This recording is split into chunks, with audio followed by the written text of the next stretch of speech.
contre-attaque, regardez les gars, 3.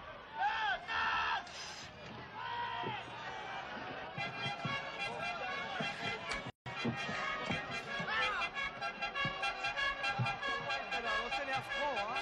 C'est stupide. On y va gentil, calmement mais sûr, mais on travaille. Sans s'énerver, hein.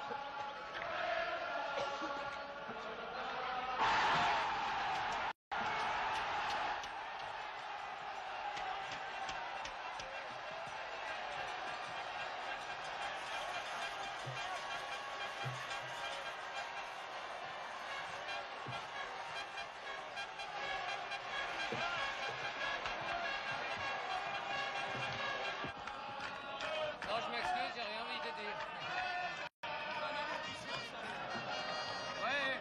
Oh, c'est long, ouais.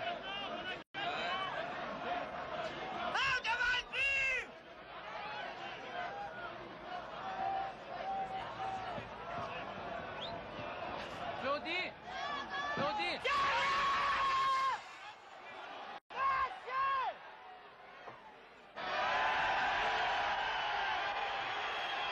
Ouais, on est 5 contre 3. Parfait.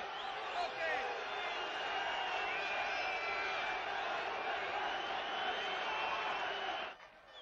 Il faut l'assurer, cette cabane. Shoot! Tu s'inscris, Olive? Pour rentrer les deux, après. Jeu écarté, hein? Ah, c'est le camp d'arbitre! Juste à gauche et puis moi c'est de ma droite. Je reste à droite.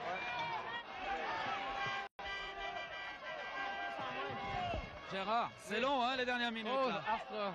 Il reste quoi, 5 minutes et demie? Il reste 6 minutes, ouais. Mais je Ah, crois que c'est c'est bon. bon. Ah oui, 3 buts j'espère. d'avance, hein, Si on c'est joue, bon. c'est-à-dire si on joue bien discipliné derrière, c'est bon, je crois qu'on prend pas trop de risques. Hey, les gars, 5 minutes, c'est bon. Ouais, les gamins, on y fout le paquet, les boys. 5 minutes, Jean-Guy, 2 fois chacun, c'est fini. Retour! Pour Fabio! Fabio! On est dans le match, les gars. Non, c'est bon, Jean-Guy.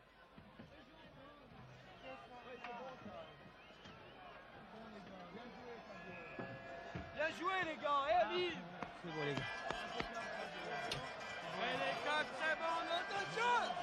Super les gars! Non, non. 5 minutes les gars! Regardez, il n'y a pas fini! C'est pas fini les gars, hein, on passe!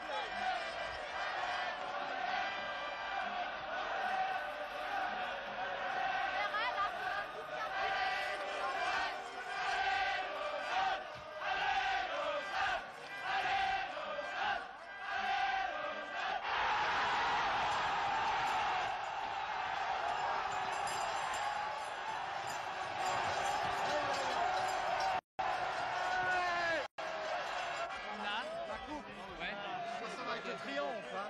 T'oublies pas quand même à un moment des 30, puis tu ne mêleras pas, hein. Bien joué.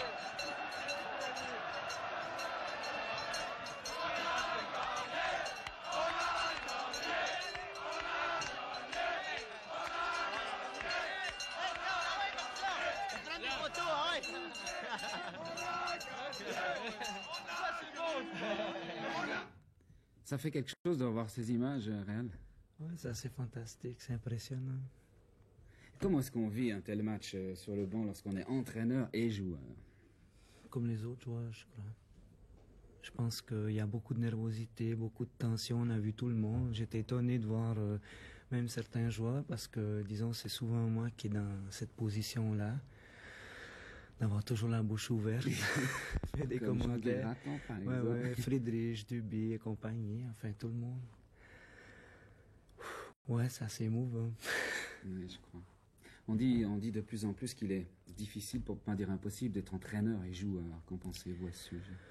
Je pense que c'est un peu juste, disons, la solution idéale, c'est quand même un type qui dirige l'équipe, qui l'entraîne et puis qui puisse coacher, mais comme, disons, hockey sur glace, on a beaucoup de problèmes qui se posent et puis que nous, on a trouvé une solution assez spéciale à Lausanne, c'est-à-dire de discuter tout le monde ensemble. Je pense que cette position-là à Lausanne, en tout cas la mienne, ça pose pas de problème pour les autres joueurs. Puis ça pose pas de problème pour moi maintenant, parce que, disons, on a un coach qui, durant le match, dirige le match, et puis moi, je suis considéré comme joueur, et puis même quand ça va trop loin, c'est à lui de nous remettre à la place, moi comme les autres. Et puis ça, je l'ai accepté. Je pense que tout le monde a bien compris, puis ça pose pas de problème.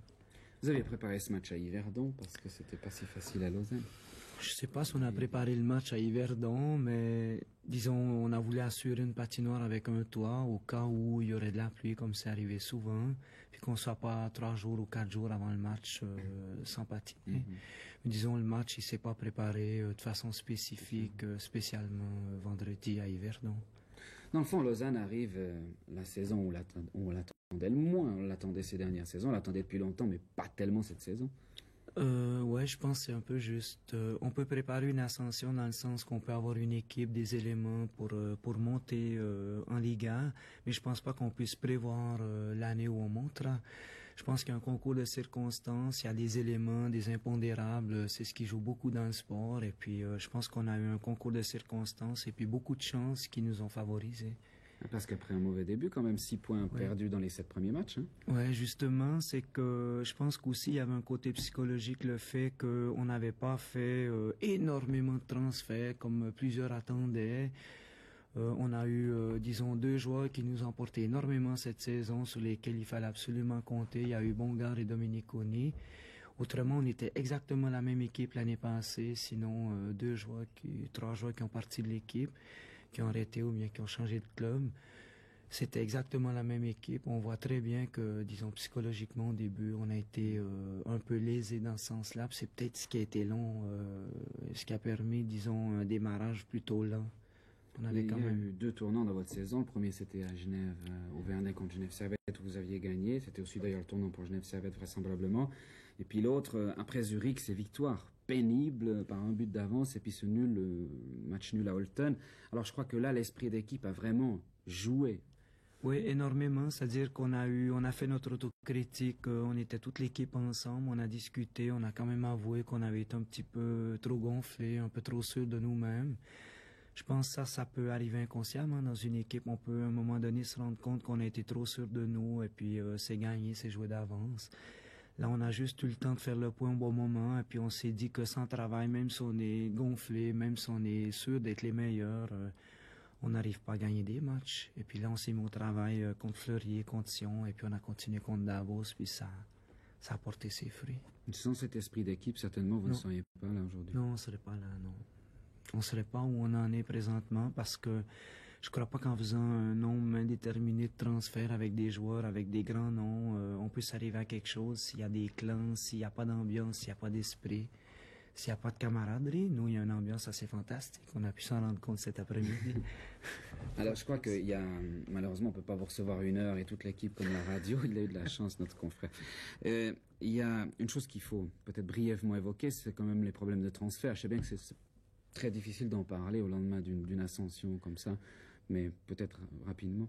Disons, c'est un problème qu'on va discuter les joueurs, on se décidera. S'il y a des joueurs qui ne sont pas intéressants, d'accepter d'autres dans l'équipe, je pense que ce sera quand même un point qu'on devra discuter ensemble avec le comité, les joueurs, ça se fera, toute l'équipe. Mais présentement, il y a même des journalistes qui ont dit qu'il y avait tel joueur qui avait signé. Il n'en est rien du tout. On a juste téléphoné, demandé à 5 joueurs s'ils étaient intéressés de venir jouer au Lausanne. C'était avant l'ascension. Donc, c'était oui, ça nous intéresserait. Et puis maintenant, mais là, on va y aller vraiment sérieusement. On va discuter.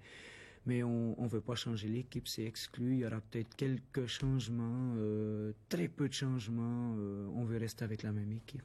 Même esprit, et puis c'est ça qui est la base de notre succès, en tout cas nous à Lausanne.